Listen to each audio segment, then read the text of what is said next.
원장님, 이제 머리 꾸미는 것도 귀찮아요. 제가 미용하면서 제일 많이 듣는 말이에요. 근데 제가 단언할게요. 나이가 들수록 더 관리해야 하는 게 머리입니다. 왜냐면 얼굴은 세월이 만들지만 인상은 머리가 결정하거든요. 같은 나이인데도 어떤 사람은 단정해 보이고 어떤 사람은 피곤해 보이는 이유. 거울 속 머리카락이 말해줍니다.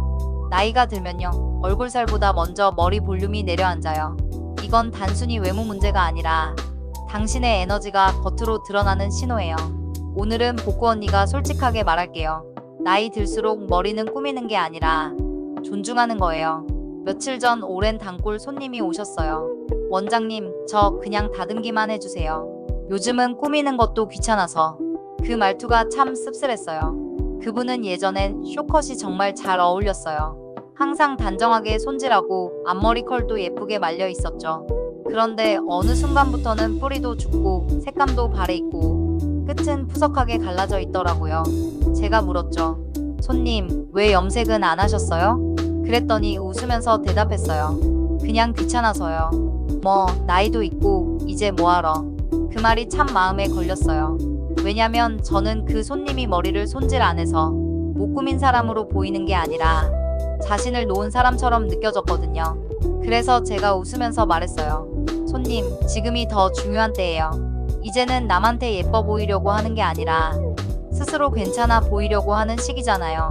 거울 속에 비친 내가 괜찮아야 하루가 덜 지치고 마음이 덜 늙어요. 그리고 고객님은 머리를 예쁘게 하셨고 며칠 뒤 문자 한 통이 왔어요. 원장님, 요즘 거울 보는 게 다시 좋아졌어요. 그 한 문장이 얼마나 따뜻하게 느껴졌는지 몰라요. 저는요, 사람 머리를 자를 때 단순히 스타일만 보는 게 아니에요. 그 사람의 생활 패턴이랑 표정을 같이 봐요. 왜냐면 머리는 그 사람의 마음 상태를 그대로 보여주거든요. 머리가 자주 엉키는 사람은 대체로 피로가 쌓여 있고 뿌리 볼륨이 완전히 눌린 사람은 스스로를 돌볼 여유가 없는 경우가 많아요. 특히 40대 이후에는요. 머리카락이 얼굴보다 더 많은 이야기를 해요. 요즘 힘들어요. 조금은 내려놓고 싶어요. 이런 감정이 스타일로 다 드러나요. 그래서 저는 이렇게 말해요. 나이 들수록 미용은 치장이 아니라 회복이에요. 단정한 커트, 밝은 톤의 염색, 자연스러운 볼륨. 이건 단순히 꾸미는 게 아니라 지친 마음을 다시 세워주는 과정이에요. 60대 초반의 고객 한 분이 계세요. 항상 모자를 쓰고 다니셨거든요. 원장님, 머리 손질이 너무 어려워요. 그냥 가리고 다녀요. 근데 그날 제가 제안을 드렸어요. 손님, 머리 한번 짧게 리프팅 커트 해보실래요? 얼굴이 한층 밝아 보일 거예요. 시술 후 거울을 보시더니 한참을 말이 없으시더라고요. 그 다음에 하신 말씀이 저를 울컥하게 했습니다. 나 이런 얼굴이었나? 그때 느꼈어요. 사람은 예뻐졌다는 말보다 나 괜찮다는 감정을 느낄 때 정말 표정이 달라진다는 걸요. 그분은 지금까지도 매달 꾸준히 오세요. 머리를 손질하면서 원장님, 저 요즘은 기분이 좋아. 이 한마디 하시고 나면 저도 덩달아 행복해져요. 제가 진짜 알려줄게요. 나이가 들수록 머리카락은 자존감의 프레임이에요. 그래서 머리를 어떻게 다루느냐에 따라 그 사람의 기운이 달라집니다.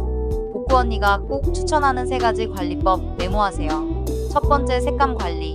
너무 어둡게 염색하면 얼굴이 칙칙해 보이고 너무 밝으면 피곤해 보여요. 피부톤보다 반 톤 정도 따뜻한 색이 제일 좋아요. 요즘은 붉은기 없는 브라운 계열이 자연스럽고 고급스러워요. 두 번째, 뿌리 볼륨. 볼륨은 인상의 리프팅이에요. 볼륨이 사라지면 얼굴선이 처져 보이죠. 그래서 복구 언니는 늘 말해요. 볼륨이 사는 순간 표정이 살아난다. 뿌리펌 한 번으로도 사람이 한결생기 있어 보여요. 세 번째, 커트 라인 정리. 나이가 들면 얼굴형이 바뀌어요. 살이 내려오니까 그걸 커트 라인으로 리프팅 해줘야 해요. 머리를 그냥 길러두면 오히려 더 나이 들어 보이죠. 적당한 길이, 깔끔한 목선, 그리고 귀 뒤 라인을 살려주는 게 핵심이에요. 저는 미용실에서 일하면서 정말 많은 분들을 봐요. 20대는 예뻐지고 싶어서 머리를 자르고 30, 40대는 변화를 주고 싶어서 스타일을 바꿔요. 근데 50대 이후에는 이유가 달라져요. 그냥 다시 나답게 보이고 싶어서. 그 말이 참 아름다워요. 꾸밈을 넘어선 자기 존중의 단계예요. 그래서 저는 나이 든 고객님이 거울을 보고 이제 좀 내가 나갔다 하실 때 그게 제일 보람차요. 머리는 단순히 외적인 게 아니에요. 삶의 리듬이에요. 머리를 감는다는 건 오늘 하루를 씻어내고 다시 나를 세우는 일이고, 드라이를 한다는 건 내일을 준비하는 의식이에요. 그래서 저는 말해요. 머리를 가꾸는 건 나를 존중하는 연습이다. 나이가 든다는 건 늙어간다는 뜻이 아니에요. 더 나답게 살아간다는 뜻이에요. 거울 앞에서 오늘 하루 머리카락을 한번 쓰다듬어 보세요. 괜찮아, 오늘도 예쁘다. 이 한마디가 당신의 하루를 바꿉니다. 복구 언니가 오늘도 단언합니다. 머리는 꾸미는 게 아니라 나를 세우는 일이다. 당신의 머리엔 지금까지 살아온 시간과 앞으로의 인생이 함께 자라고 있어요. 그걸 잊지 마세요. 나이 들수록 당신의 머리는 더 귀해집니다.